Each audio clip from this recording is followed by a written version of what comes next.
Good evening. Welcome to the 21st annual presentation of the Ruth Ratner Miller Award for Excellence in American History. My name is Stephen Bader. I'm the treasurer of the Friends of the Concord Free Public Library. I want to welcome everyone here tonight to hear an engrossing and engaging lecture from Professor Annette Gordon-Reed, this year's honoree. It will be followed by a reception and book sales in the reference room. All are invited. I'll remind you of that again later. Those are the books in question, two of the books that we have available.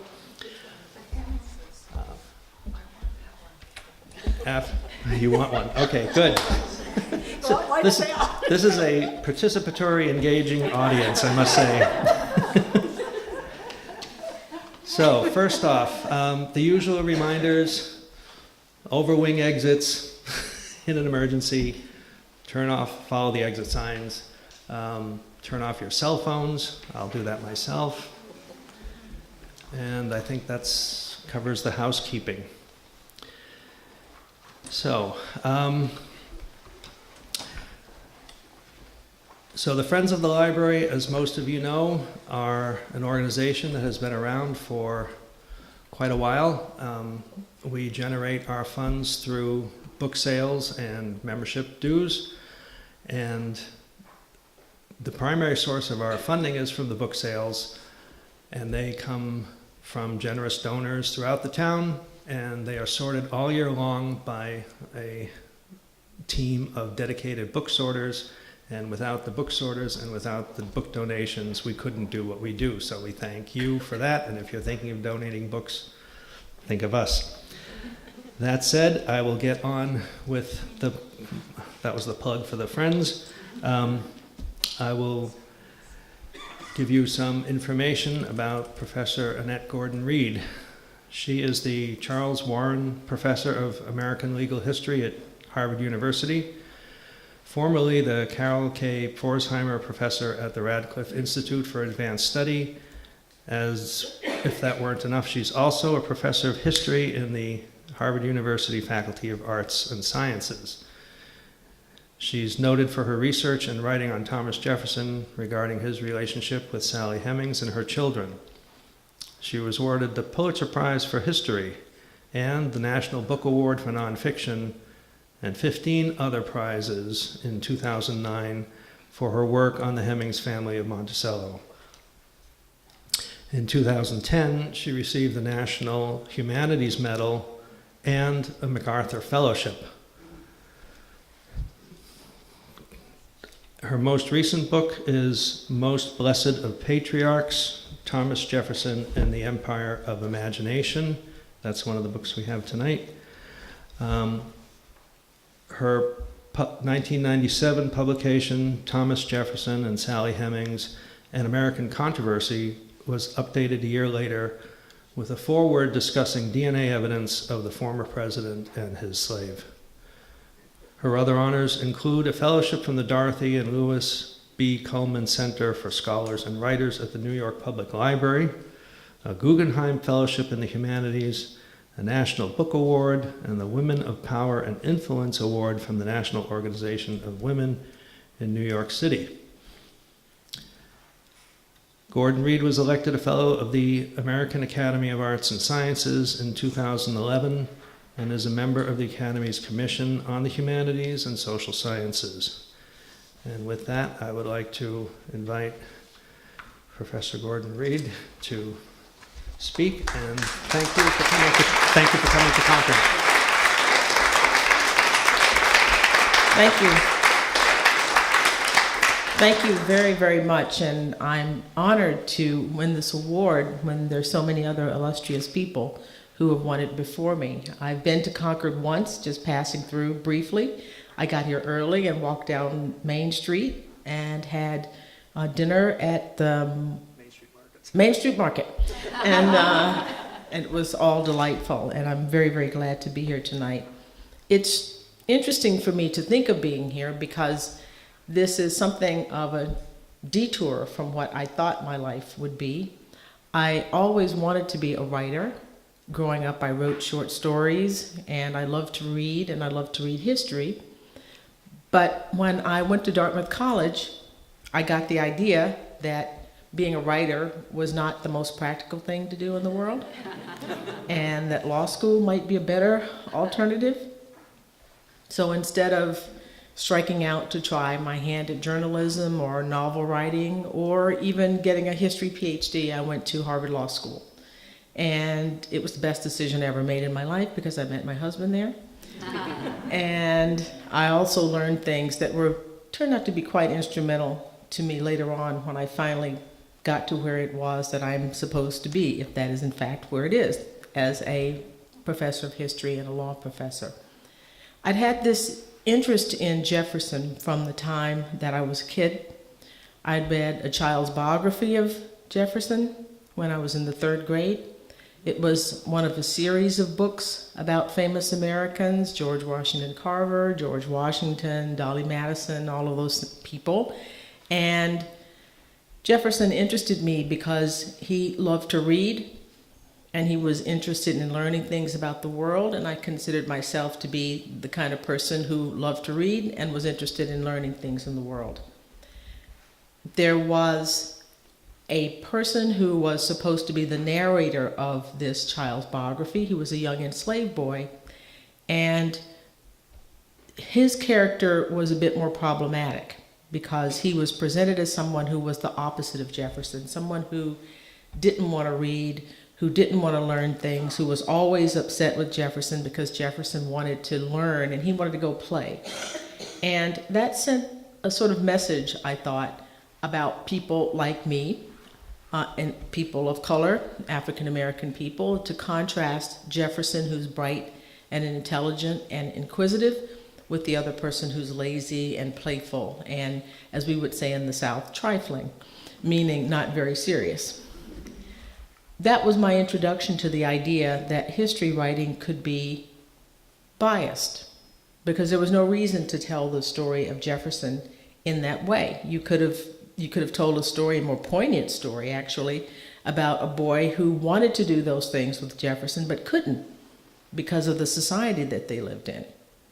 That would have been a way to tell the story, but that's not what was told. And these were very, very old books, and you have to understand the time that these things were written.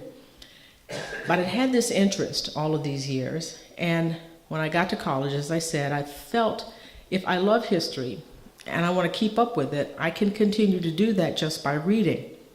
The writing part of it was a bit more difficult because when you become a lawyer, you have to write for other people. Lawyering is a writing profession, but you're writing other people's story. You're dealing with other people's problems. And as the years went on, I realized that this was not what I wanted to do, and I decided to go into academia. And one year, I saw that there was a movie being made, a movie called Jefferson in Paris. And it caused a controversy because the movie was going to treat the story of Jefferson and Hemings as if it were true. And I saw a number of op-eds and articles. People were sort of outraged, saying, how dare they do this? How do you tell this story? And as if it was a truthful story. There's no evidence that this happened. Well, I knew from all of my reading that in fact, there was evidence that Jefferson and Hemings had had children together. It might not have been proof, but evidence. And it offended me to have people say that there was no evidence that this happened when I knew that 2 enslaved people had talked about this. And I thought it was particularly problematic to say no evidence. I mean, these are people who lived under an oppressive system. And typically when people who come out of an oppressive system and they tell you what happened, you pay attention to them. You don't spend all your time trying to make the people who are holding them in bondage look good, or to sort of constantly giving them the benefit of the doubt over and over and over. And that's what I saw. And that's what I'd seen in the writings and the readings that I had done before about Jefferson, because I sort of kept up with reading Jefferson biographies over the years and noting how people had handled this particular question. So I thought, all right, I'll write an op-ed. So I went to the Rose Reading Room at the New York Public Library. If anybody's been there, it's one of the most gorgeous rooms in the world. And I started writing this op-ed, and it got longer and longer. And I realized, wait a minute, this is too long. They're not going to accept this as an op-ed. And something just, went on, a light went on in my head. I said, why don't you write a book about this? And you've had this eccentric interest in Jefferson and Monticello and slavery at Monticello. Really, that's what it was, this idea of a person who could say that all men are created equal, write the Declaration of Independence, but also be a slave owner. And to my mind, that sort of encapsulates a lot about the American experience, a sort of high ideals and a reality that's much more dispiriting. So I said, well, I'll write a book about this. But I really didn't want to write a book about did Tom and Sally have an affair or whatever you want to call it, or children or relationship liaison. We can talk about that with a question and answer period. I wanted to write a book about the way historians write history, how people wrote about this topic, because I thought that this was something that was not just about the narrow question of this particular connection between these two particular people, but just in general. How were people writing about slavery? And how were people writing about the words of African Americans? How were they using that? Now, slavery historiography is one of the crown jewels of American historiography. Since Kenneth Stamp, John Hope Franklin, people in the 50s really started a real renaissance in writing about slavery, and sort of coincided with the development of the civil rights movement. So the historiography overall was very, very good, was excellent actually. But I found when it came to writing about the founders, members of the founding generation, Washington, Jefferson, people like that, it was problematic because it conflicted with an image of these people that in ways that I think inhibited how people used what they heard from enslaved people. In other contexts, when they were talking about people who were not very important, it was okay. But when you get to Jefferson or Washington, what does it mean if people are saying things about them that are problematic or that make people uncomfortable? Because the founding fathers and founding generation occupies this exalted position in American life. So I wanted to write about the historians who had discussed this topic. And the first book, as I said, is not just about Tom and Sally and did they have kids together, although that's a part in sort of unpacking the story and looking at evidence that people did not gather that was within plain sight, and some of it not so in plain sight, but that became a part of the story. But the real thing was going through and looking at what they had said about all of this. And one of the things that became clear to me is that there was a double standard in the treatment of the evidence. When members of Jefferson's family said something, it was treated with respect, and it was given a presumption of believability. When Madison Hemings, who claimed to be the son of Thomas Jefferson and Sally Hemings, and a man named Israel Gillette, who was also in the area, who was also at Monticello, but was also interviewed not long after Madison Hemings, corroborated what he said. There were nitpicking. The things that people would go through and said, he said his mother was in Paris for 18 months and she was really there for 26 months. Things of that nature. But when Jefferson's grandchildren said things in letters and were full of errors that could not have been mistakes. For example, Jeff Randolph at one point says that he knew Sally Hemings was not his grandfather's mistress because she was not treated any differently than any other enslaved people at Monticello, and he knew that because he was responsible for giving out the clothing and supplies to slaves when she was having her children. Well, I know when she was having her children, and when the time she was having her children, he was between 2 and 12. That can't have been a mistake.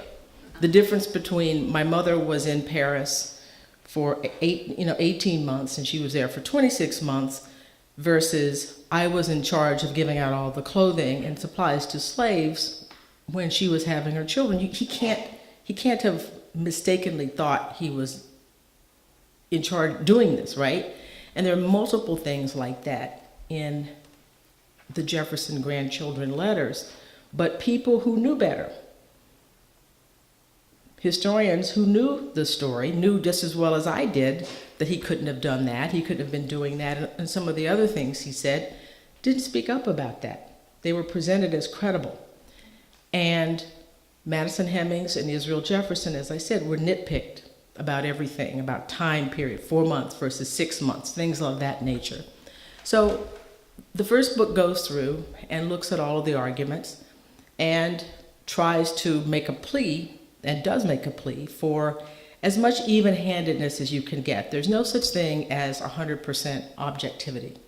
We can't achieve that. But you can try. You can do your best. And you can certainly not ignore when one side who is saying something that you like is nevertheless repeatedly making mistakes, and all the mistakes are in their favor. So the first book goes through and lays all of this out.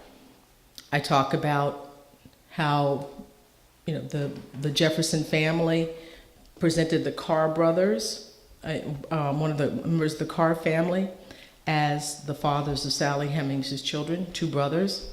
Both of Jefferson's grandchildren listed 2 different brothers, but it was the same family that they're talking about, is to explain why Sally Hemings' children looked just like Jefferson. And it was because they said they were the children of his nephews, which is not a crazy story. My children look like their cousins, and they look like their uncles and so forth. That's possible.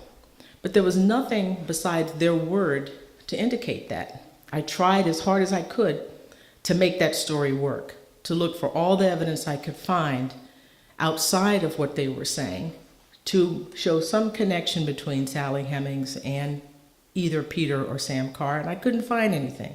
So just their word alone was what historians were going on.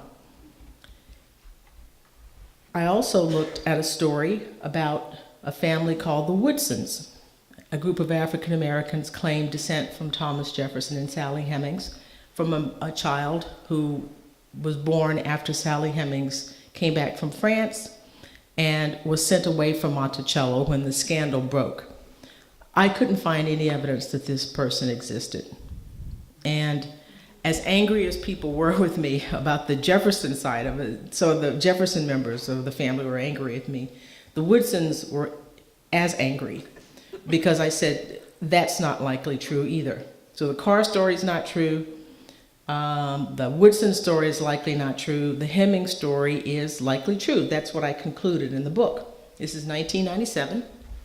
And then the following year, I was giving a talk in Charlottesville, and a woman raised her hand and said, well, we're going to have an answer to this soon anyway. And I said, well, how are you going to do that? And they said, we're going to do a DNA test.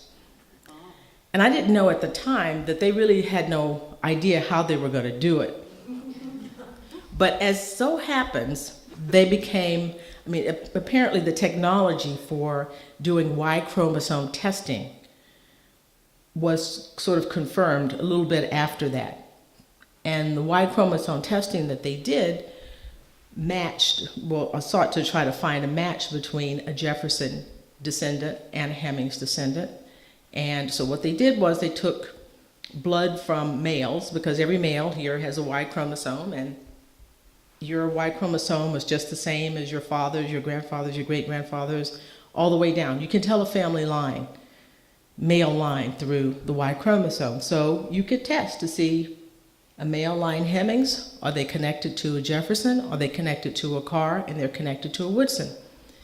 And so they took the blood and sent it to Europe, 3 different labs in Europe, because apparently the DNA testing in Europe is the state of the art. We don't have anything in this country even now that is as advanced as there. If you want something done, that's where you have to go. And they sent it over to 3 separate labs who did 3 separate types of testing, and they all came back with the same result. A connection between the Hemings and the Jefferson descendant, no connection with the Carrs, no connection with the Woodsons. And so those 3 questions, those 3 answers that I thought I had given were corroborated. I would use the phrase corroborated, the term, to talk about what I found. Science weighed in on that. And it was sort of an interesting year waiting for that, I have to tell you.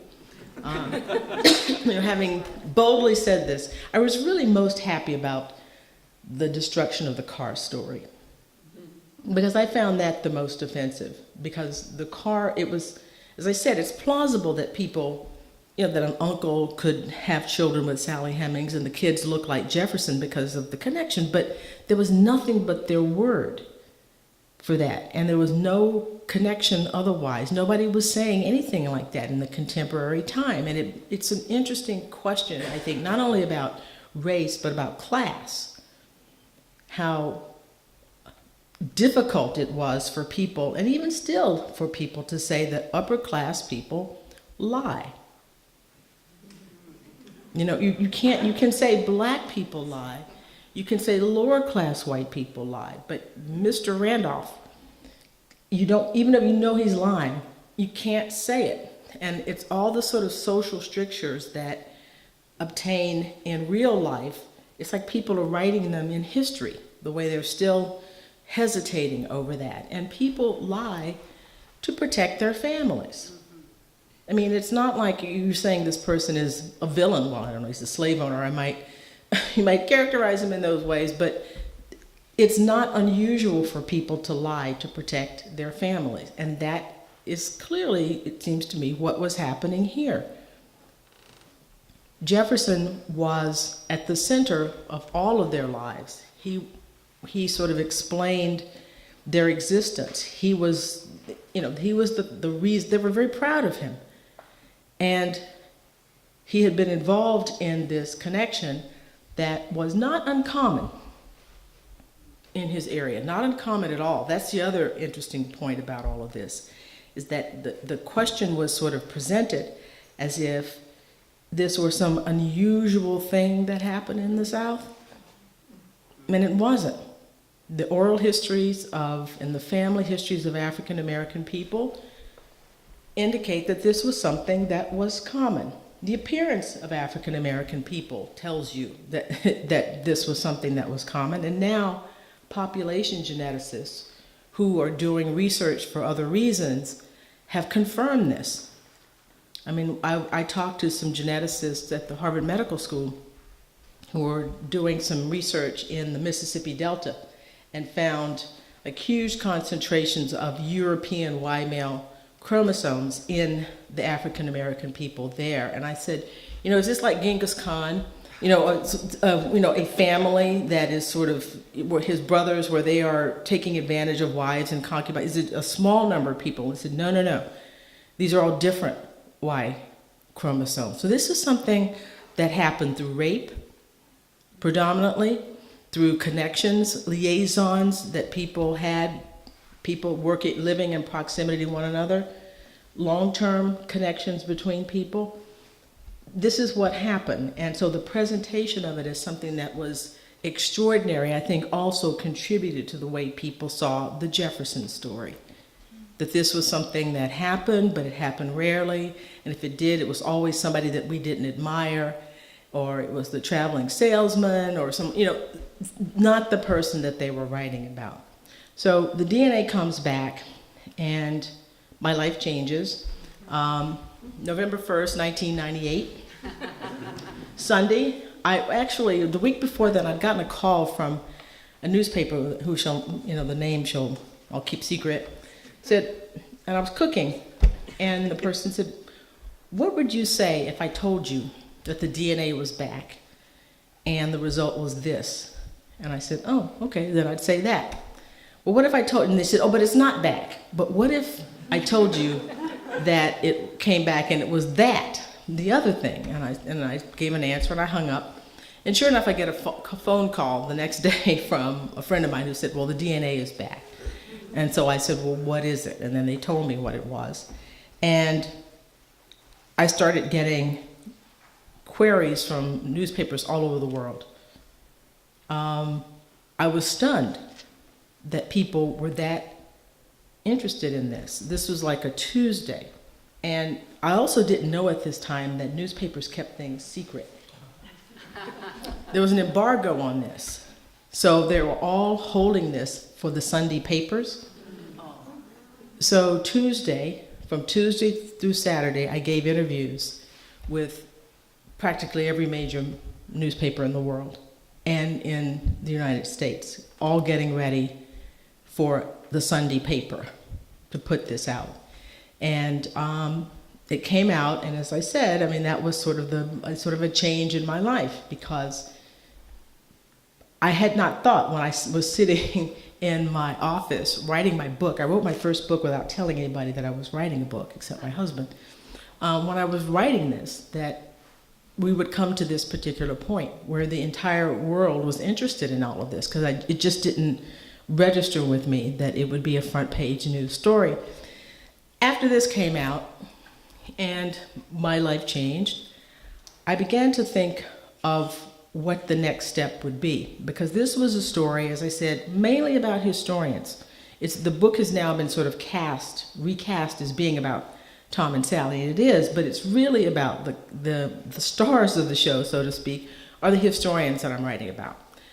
So then I thought, well, I don't want to leave it at this. When people said there was no evidence that Jefferson and Hemings had been involved with each other, the other thing they said was Jefferson would never be involved with a slave girl. I also found that offensive as well, because, a slave girl, as if every African-American woman from 1619 to 1865 was exactly the same. What is a slave girl? Sally Hemings was a person. And what I wanted to do was to write something that would emphasize her humanity, her as a person, emphasize her family as people, and to make people understand that she was not just someone connected to Jefferson. She was a mother, she was a sister, she was a daughter, she was an aunt, she was a friend. She had all of those separate kinds of roles, and I wanted to write about them in a way that would make people know them. Because one of the things that I found, I've said this, that I live in Manhattan most of the time, half the week in Cambridge and the other half of the week in Manhattan. And when I meet somebody in my neighborhood, all of a sudden I began to see them all the time. These would be people that I've been walking past for years, but when you meet them, and you meet their kid, and then you think, you see them and think, oh, and the kid's not with them. You say, oh, I wonder where the kid is and how they're doing and whatever. You know the person. You have a stake in them when you get to know them. And so what I wanted to do was to write a book that made these people come alive as people, that you would not just think of a slave girl or a slave boy or a slave man or whatever, an enslaved man, that they're people, they're individuals. People went through slavery as a group, certainly, and there were group attributes and things that happened to people, but they were individuals. There were smart people, there were dumb people, there were mean people, there were kind people, there were funny people, unfunny people, every kind of person existed in that world, and that system acted upon them. But if you look hard enough, you can see those people underneath all of that, and that's what the Hemingses of Monticello was designed to do. And I was able to do that because, well, the main reason is that Jefferson was an inveterate record keeper. He kept records of everything.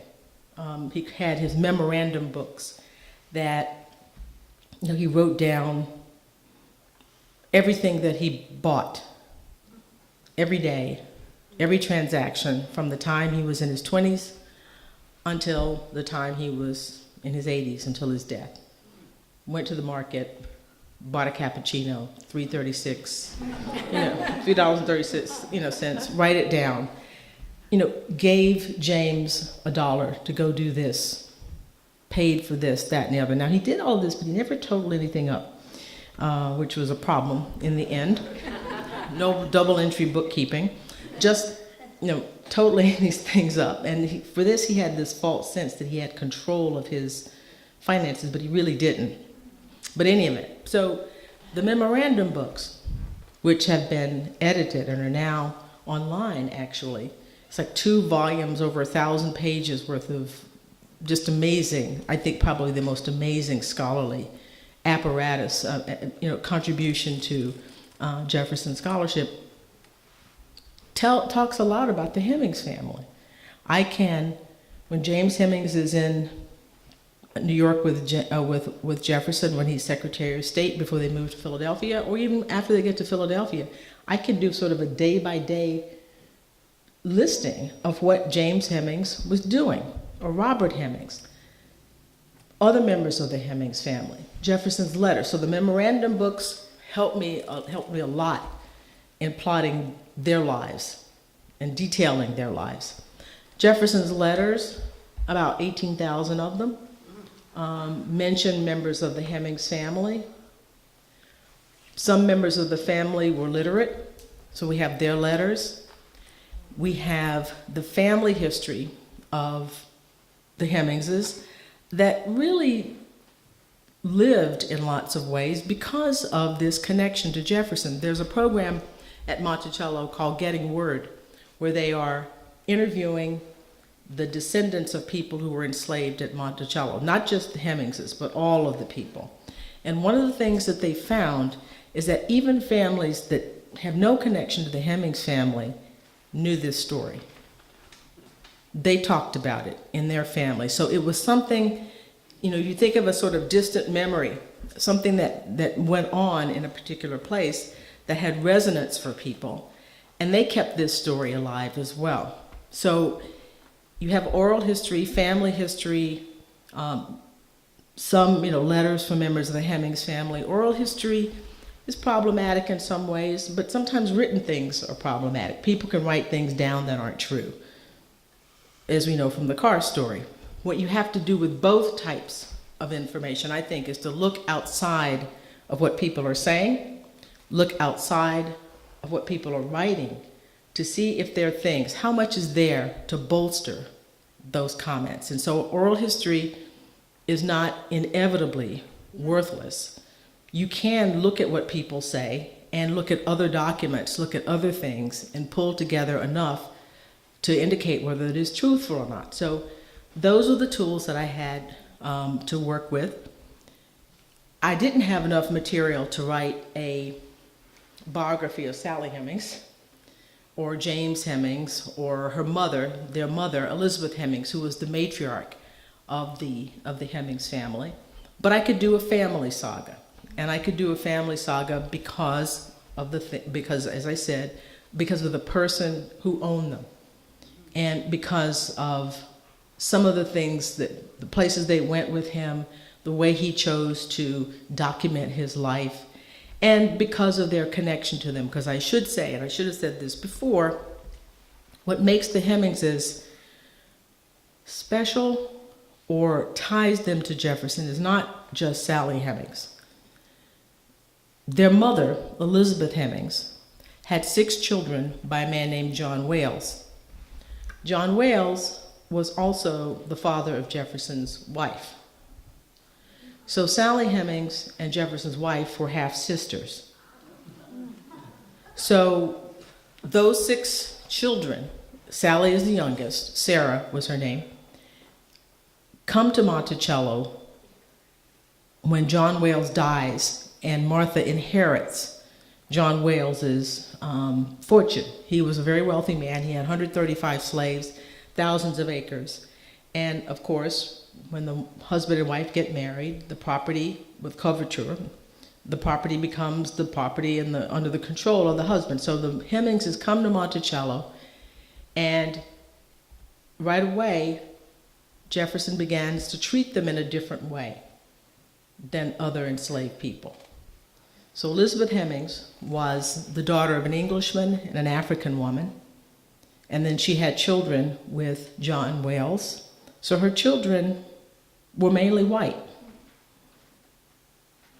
And Jefferson and his wife installed them as the sort of favorite servants at Monticello, which was sort of unusual in a sense, because in many homes in which slave owners or their sons had children with enslaved women, the women in the household would make them sell the kids or put them away somewhere. But Martha brought them into Monticello, which is sort of an interesting thing, interesting thing to do.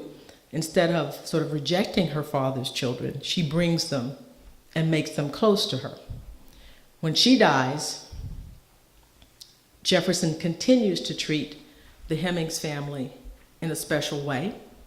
And they are not, well, some of them are freed. The only people that he frees in his lifetime are members of the Hemings family. That was the only way you would be freed at Monticello, is if you have some connection to that family. So because they are special in that way, this is the other thing that makes them unique. They are at Monticello for about 50 years. So you can have different generations of people. During that time, a number of enslaved people in Virginia are sold south. It's the beginning. They start this process of the internal slave trade.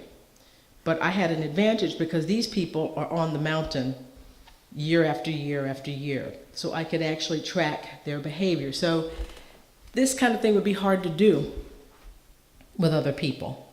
To have the combination of a compulsive man who records everything, a family that's connected to him by blood, and he treats in a special way, and a family that stays put after generation after generation. And so that's what the book was about, was the sort of talking about the generations of these people as individuals, to tell their story and make them come alive for people.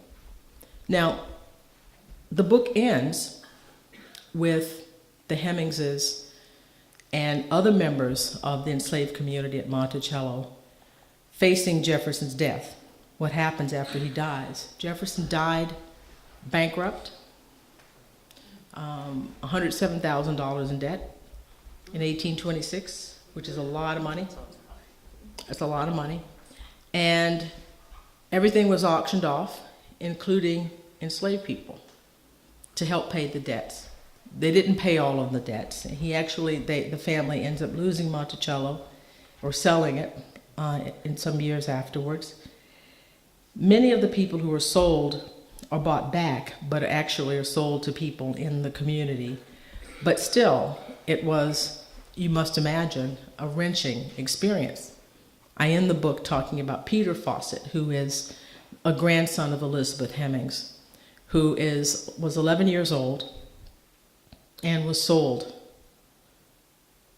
after the calamity at Monticello. And some of his siblings were sold as well. They were bought by people who in the neighborhood who promised to sell the kids back to their parents. But Peter's owner refused to do so. Joe Fossett had been freed in Jefferson's will, and he worked to buy all of his children back, but Peter's owner would not sell him. And it's a terrible story, but it had something of a happy ending, because when he gets to be grown, Peter buys his own freedom, and he joins his family out in Ohio, and he becomes a minister of a church, and the family works in the Underground Railroad, and it becomes famous enough. He's also a famous caterer, that when he dies, there are 2 large articles about him in Ohio newspapers, and they tell this story. Both of them tell this story. So I end that story not with Sally Hemings and her children, because her children go off, 2 of them go off to live as white people in 1822, and we don't know anything about their descendants. 2 of them moved to Ohio. One of them eventually goes into the white community, and it is his descendants who give the blood for the DNA test. But that line ends up okay. And we're never really threatened in the way other members of the community were. So I end the book with Peter and the story of family perseverance, because I think that's what the story overall was about. These people who keep faith in one another, faith in their family, and actually persevere. Don't want to put, there's not a happy spin on it, but he didn't give up, and the family didn't give up, and in the end, they ended up together. And it's wonderful to see them, as I did in June at Monticello when they opened Sally Hemings' room at Monticello, an exhibit of Sally, where she lived at one time. And there were hundreds of descendants back at Monticello, and I only wondered, we were sitting there under the tent, what Jefferson would have thought about that, to have all of those people back. And looking at this place, not just as a place that's about him, the Hemings, but about the Hemingses of Monticello, and I want you to think about other enslaved people who were there as well. So with that, I would like to take your questions.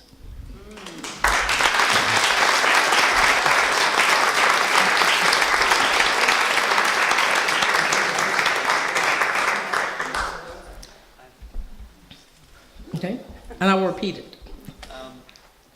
Do you think your legal training and legal mind organization helped in doing the research or putting the case together, if you will? You said, did my legal training help me do the book? The first book, definitely, because people think that lawyers only make cases. They only think about their own ideas, their own arguments. But a good lawyer has to know the other side's case better than the other side. And you have to take it seriously.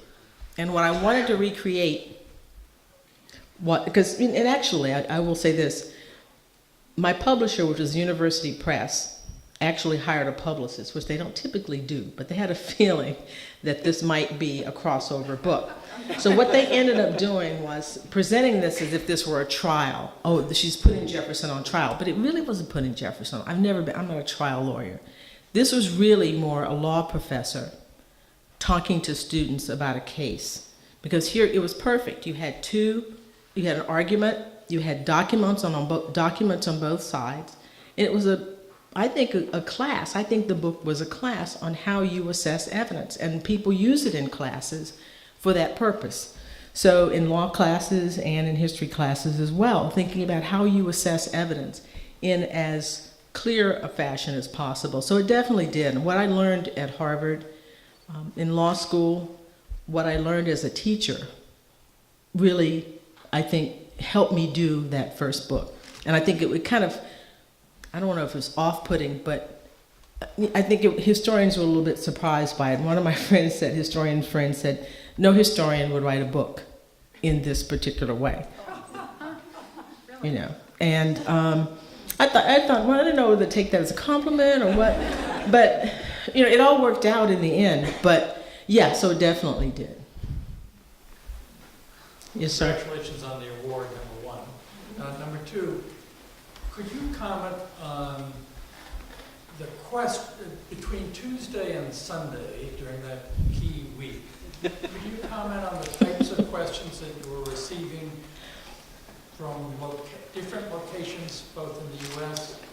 and the world, Mm-hmm. and how I'm sure you collected the opinions Mm-hmm. From your historical perspective. Just a few comments on how the newspapers treated the story. Mm-hmm. Well, it was interesting because one columnist I remember, who will remain nameless, said to me, I never thought of Jefferson as a slave owner until now. So I kind of looked at the phone and I thought, okay. But I kind of understood what he meant, what he was saying. And he probably wouldn't have admitted this. This is the first time that he ever really thought about slaves. Now he may have thought he obviously knew Jefferson owned slaves, but this made him actually think about them. So people were kind of very personal in their response to it. It was clearly something that meant a lot to people, in America in particular. People in Europe, and this is sort of cliche, but they were interested in it, but they were more interested in why Americans were so interested in it. Because, it's like, well, leaders have mistresses. If you think of the royal family and all that kind of, so there was an interest, it was much more of anthropological kind of interest from the other side of the world. It's like, why are they carrying on about this? And in America, it was personal. People's attitudes about Jefferson determined how they felt about it. So it was just a very personal kind of thing. Not many totally detached. Everybody had an opinion. Even people who are writing news articles. Even if they didn't try to let it go through, not just the op-ed people, but there were news articles and features and all kinds of things. So in America, it was very personal, and in Europe, it was anthropological. It's like, what is this? Why is this a big deal? I wonder how your work has influenced the interpretation of Monticello. And I ask that because I was faculty white at the University of Virginia in the early 70s. And I was at a dinner party with Duma Malone the day all this broke. And my children, we used to have to go to Monticello all the time to take visitors. And my children loved to ask the people they called the Monticello. Oh, you mean Merrill Peterson, right? No, Duma Malone was sort of. Not when the DNA was out, though. No. Oh no, he was long dead No, then. he's dead. Okay, yeah, okay. No, but he wasn't dead when the first book about selling. Oh, Philip Brody, yeah. Yes, right. Hmm. And my children love to embarrass the Monticello ladies and say, where was Sally Hemings' room? Can you show us Sally Hemings' room? We'd like to see it. So now that's a reality. So do you think you did it? Yes. No, yeah. That and, my book and the DNA, those two things together, did it. I'm on the advisory board. I help, do the script for those things. Yeah. It's a combination of my work and the DNA testing and things that Cinder Stanton, who also works at Monticello, has, contributed a great amount to all of this. There are still some people who are recalcitrant. If you go there now, there are people who just can't bring themselves to, to learn about it, or the guide. Some of them, they have a script, the things they're supposed to say, and it just really is a tough thing for people. And I can't. I understand why. I was going to say I don't understand why, but I think I understand why. There are a couple of things. It's not, race is a part of it, certainly. But there's also, I think, a concern about authority. Who gets to say what is real? And the idea that something that you believed fervently for a long period of time, now you have to reorient yourself. We don't like to do that. There's something else I wanted to say, too, that if I had to do my book over again, my first one, something that I didn't think enough about, I would say, is how we draw circles around our families. See, a lot of this is, the response of the family was, race was a part of it, class was a part of it, but a lot of it is, if somebody were to come and say, I'm a Gordon too, and this is somebody I didn't know, I'd say, well, prove it, because we have our group of people. But the thing I don't understand that wouldn't apply to me, and I guess this is different, if somebody told me that my great grandfather had a mistress, I'd say, oh, that's interesting. But it wouldn't be personal to me. But he is so important. But he looms much larger in the lives of his descendants if somebody said that about my grandfather, whom I knew, I'd say, "Oh, what? What are you talking about?" And it's like that with them. So I think this is off your point, but I do think, I think I know my book has influenced them. There are still people who are recalcitrant, not just, the guides. Some members of his family are, but I think I have a better understanding of that now than I did then when I was sort of just basically outraged. Now I know we all draw lines around our well, most of us draw lines around our families, and it can be disconcerting when somebody tries to get in. So as a historian, why do you think Europeans are so blasé and accepting of the promiscuity of their leaders, and Americans are so much more moralistic about it and have such difficulty with it? Well, you're sitting here in New England. There are these people, they were called the Puritans. And well, she was that, if people in here are why Europeans more blasé. Europeans are pretty conservative, actually. They're blasé about guys. But reverse the sex and have a woman doing things, and they're every bit as so they're not as free as they like to make them out to be, but to the extent that they are, it's an older civilization. France, they had kings, and the monarchs had mistresses, and they bear a different relationship. We're new.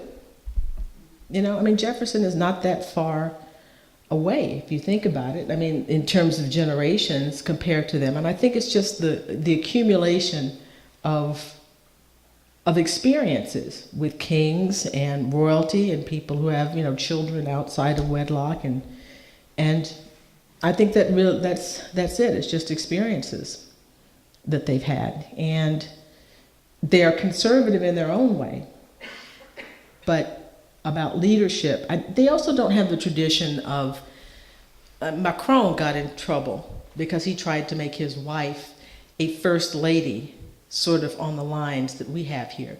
Because they really don't have that. The head of the country is the head of the country. There's no, this is our, secret daddy or father or whatever. He's just that person, and we kind of make him into, it's like we want a royal family, in a way. And they have sort of moved beyond, into a different place where the leader is just a leader. He's not a family moral leader. We're still in that mode of thinking of a leader that way.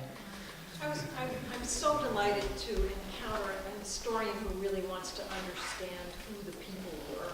It's rather than just here is what happened. And I so appreciate the care with which you did this. Cinder Stanton was studying voice with me while all of that was going on, so I was hearing stuff from her perspective and how her life changed and all this too.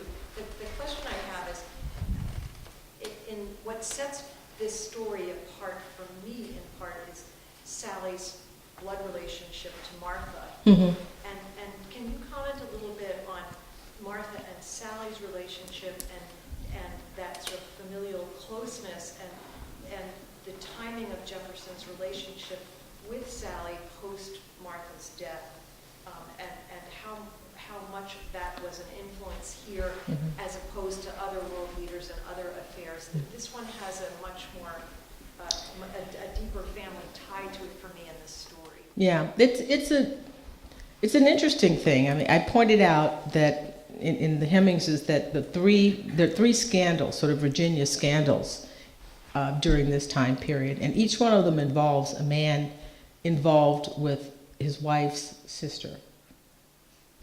And there are other ones that we won't know about, Richard Randolph and other things. There's something about people in the country, in this setting, out there, where this is something that happens. No, Sally Hemings was, I think she would have been 9 when Martha died.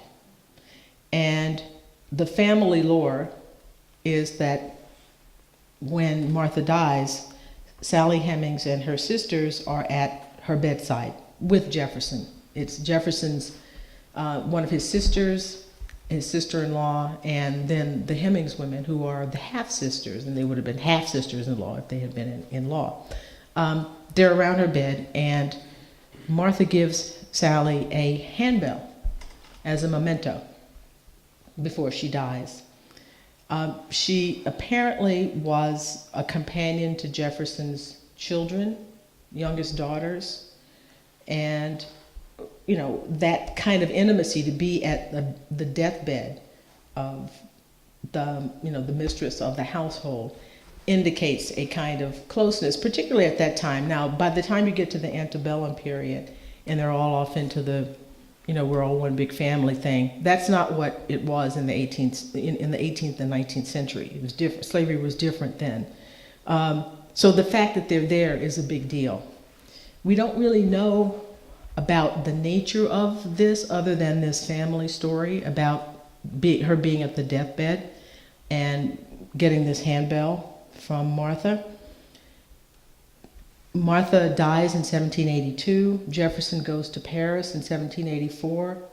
He actually sets out to go there not long after she dies, but from delays, he doesn't get there until 1784. Sally Hemings gets there in 1787, and whatever happened between the two of them happens at some point that they're there.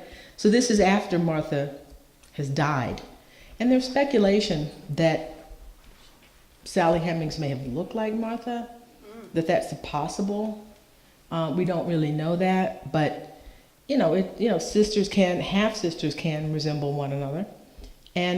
But even if they're not, the tie, even if she doesn't look like her, the tie is something, I think you're right, but that's something for novelists to really explore, because I can't, you know, I mean, in the book, I raise it in the book, but I can't opine on it because I don't know. I don't know that she looked like her.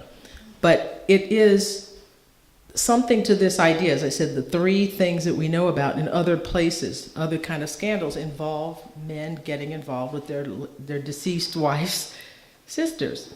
And, you know, I think you're right to fixate on that, and novelists will fixate on that.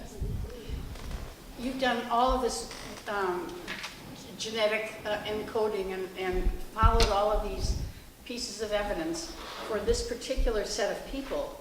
Is there any indication from your point of view that there are other people of color or of European background who are also trying now to find whether they have connections with people from earlier days? Oh, yes, yes. There. How is that done, and what It's done by DNA testing. That people have done that. The Lee's family, blacks and whites have done, you know, DNA testing to connection. The Carr family, Sam Carr, the person that they accused of being the father of Sally Hemings' children, who they said was the father of Sally Hemings' children, actually had a long-term liaison with a free black woman in Charlottesville, and they had kids. And he, you know, I think part of the reason he was picked was because he was already tainted in a way because of that. And their descendants have done DNA testing in their cars. And that family has family reunions together. So people are doing that now quite a lot in the South because, as I said, this was not something that was uncommon. What are you working on now? What am I working on now? What I should be working on is another volume of the Hemings family story, talking about them in the 19th century, because the two lines at the end that I mentioned, Madison Hemings and Eston. Madison Hemings, who gave the interview about his parents, stayed in the black community, and Eston Hemings initially was in the black community, but then when things get to be bad in Ohio, he moves to Madison, Wisconsin, and he changes his name to Eston Hemings Jefferson, E.H. Jefferson. And his family changes its racial designation. In Virginia, they are listed as Negro. In Wisconsin, they are Jeffersons, and then they're white. And you can kind of see the difference in the trajectory of their lives based upon that choice. John Wales Jefferson, Eston's son, becomes a lieutenant colonel in the Army Union Army and is at Vicksburg. And he writes back dispatches from Vicksburg, and he and his brother become prosperous business people in Madison, Wisconsin. They own hotels and a cab company. He moves down to Memphis and he starts the cotton merchant exchange in Madison. So this one I actually have pictures and letters among the family and all of these people. So that's what I'm working on right now. You've immersed yourself in the study of the Hemings family and Jefferson for many, many years now. What's your relationship with Thomas Jefferson like now? What's my relationship with Thomas Jefferson like? Conflicted. No, I think my co-author, Peter Olaf, and I talk about this, that both of us, I think I've become more sympathetic over the years, and that's probably because I've gotten older, and a lot of the things that let's see. I realize how hard it is to do anything in the world. And when people say, why didn't you end slavery? Why didn't you do this? Why didn't you do that? I was like, okay. He wrote the Declaration of Independence. He was a governor. He was an ambassador. He was a vice president. He was a president. He founded a university. He helped start a country. That's a lot. It's a lot. And I have problems with the slaveholding. I have problems with the racism, all those kinds of things. But he was born in 1743. He never saw a train. So I would say I'm a bit more sympathetic than I was starting out. But you can't, and this is a tough thing for doing biographies or writing about people. You have to find the right balance, and it's hard. You don't want to, some people write biographies because they love people. Some write biographies because they hate people. They're hate biographies. But it's a constant, struggle to try to stay balanced. So I would say, on balance, I'm more sympathetic than I was at first, and that's probably a change in me more than any kind of, any discovery about him. It's more a discovery of myself. Thank you.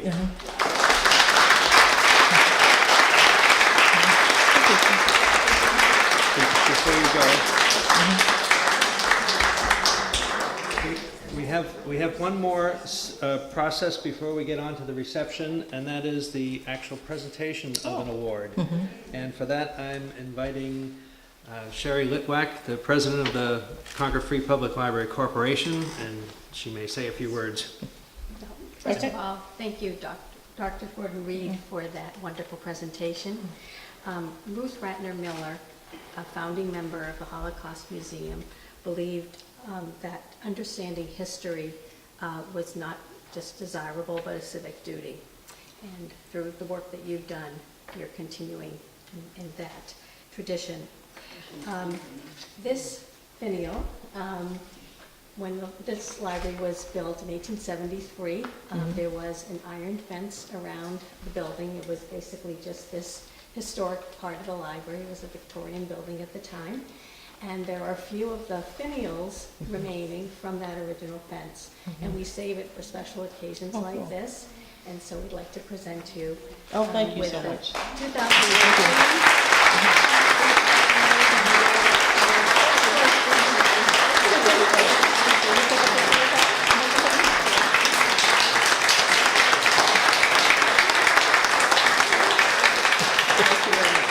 Thank you. This is lovely.